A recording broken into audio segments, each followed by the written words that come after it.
Good evening, everyone. The pigskin is finally flying as the green and white face the Edmonton Eskimos in their first preseason game. Lots of reasons to keep an eye on this one, namely the Rider offense, with a new playbook and a new coordinator. Let's get down to business. Darian Durant on the sidelines to start the game. That's because Drew Willie getting the start for the Riders, and he looks good early here. Hitting the import from Syracuse, Tash Smith down the sidelines for a first down. Things looking good for Cortez and company early. Riders would get a field goal up 3-0, but the SQB Matt Nichols can also put up a good ball here, hitting Ed Gant for a big 25-yard gain. Nichols started off well, 5 for 5 until this play. Macho Harris intercepts the pass, returns it 35 yards down to the Edmonton 35. Riders couldn't get any points, though. Green team still up 3-0. Then Tash Smith, who had a pretty solid start, hauls in another one, but this time some trouble. He loses the football. It's picked up by Marcel Young, runs it back 60 yards for a touchdown. Yikes. You can't drop the ball.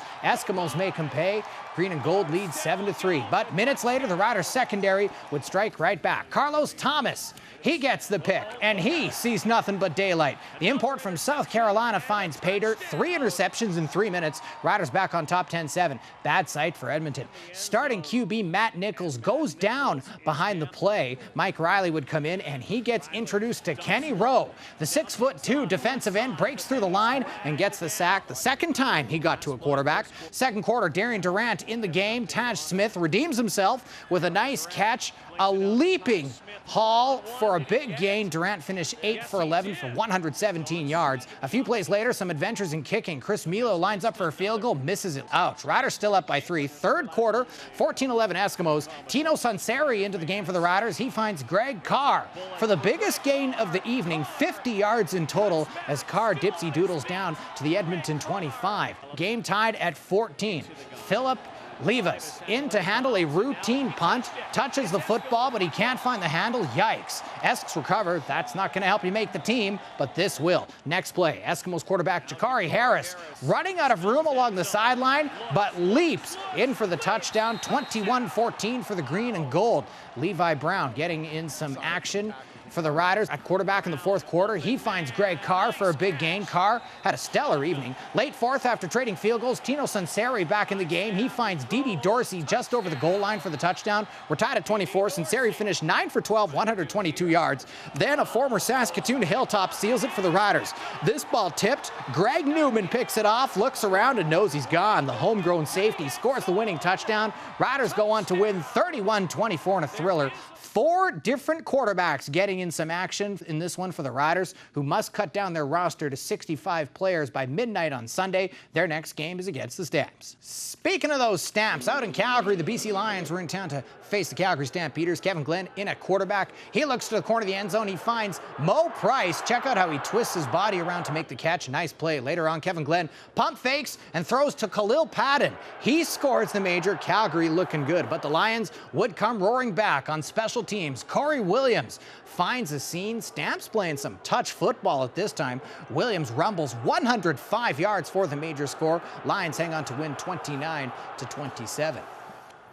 The racing season at Marquess Downs has once again been delayed due to weather. The rain has forced them to cancel tonight's opening day race. Race manager Rick Fuhr says they'll play it by ear for tomorrow night's race, but as of right now, it is not looking good. Now, the rain has also stopped the cars from racing at Auto Clearing Motor Speedway tonight. Race number 5, featuring the Street, Pro, and Thunderstocks, has been moved to next Wednesday night, June the 19th. How about a little baseball on the diamond? The Saskatoon Yellow Jackets game last night was canceled against Lethbridge because of the rain. Tonight's game in Weyburn also postponed as well. They have that one rescheduled for June the 24th. Elsewhere tonight, Okotoks shut out Medicine Hat 10-0. Yorkton over Moose Jaw 13-10. Lethbridge down Melville by a final score 10-3. Swift Current 7-3 winners over the Edmonton Prospects. Second round of the U.S. Open. Tiger Woods started the day off well, but had some trouble with this putt for par on 12. He sat at 3 over. Luke Donald. Now remember that name, because shots like this will help him make some noise over the weekend. Yikes.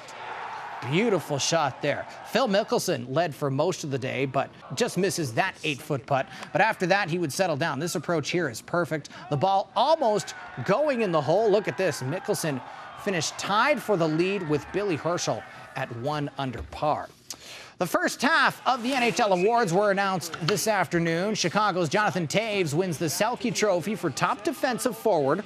Paul McLean is the Jack Adams Trophy winner after guiding the Ottawa Senators to a 25-17-6 record this year, while Tampa Bay forward Martin St. Louis takes home the Lady Byng Trophy for being the most gentlemanly player with only 14 penalty minutes to go along with a league-leading 60 points. Now, a few other awards given out today. Detroit's Henrik Zetterberg wins the NHL Foundation Player Award, applying the core values of hockey to enrich the community. Boston's Patrice Bergeron wins the King Clancy Trophy for leadership qualities on and off the ice. Regina's Josh Harding wins the Bill Masterton Trophy after being diagnosed with multiple sclerosis. Harding played in 5 games with Minnesota this year with a 3.24 goals against average. Ottawa captain Daniel Alfredson wins the Mark Messier Leadership Award. And Penguins GM Ray Shero, remember that little tiff he had with Boston for the Jaromir Iginla trade?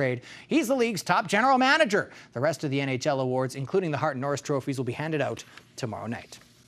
Well, good game tonight in Edmonton. Hopefully a great game in November as well, as Regina hosts one of the biggest parties the province has ever seen. Today, a public rally set the stage for what's to come. The 101st Grey Cup game will be on Sunday, November 24th in Regina, but the parties actually kick off at both Evraz Place and City Square Plaza on the Wednesday before. All in all, it's going to be one big party. I've been to a couple of Grey Cups myself, one in Winnipeg, one in Vancouver. Of course, Regina's held 2 of them so far, and I can tell you they are a fun time. If you don't have tickets, most of the tickets for the game have already been snapped up, but the Riders expect about 5,000 game day tickets will be available. They will be sold using an online lottery later this month. So if you don't have your tickets yet, there's still an opportunity, and even if you don't get to go to the game, even just the party atmosphere with all the other fans from other cities is a really, really good time. Definitely is, yeah. I've been to the festivities myself, and just got to bundle up for sure. It'll be good. All right, thanks, Matt. Still to come on CTV News, a ride for a good cause. What had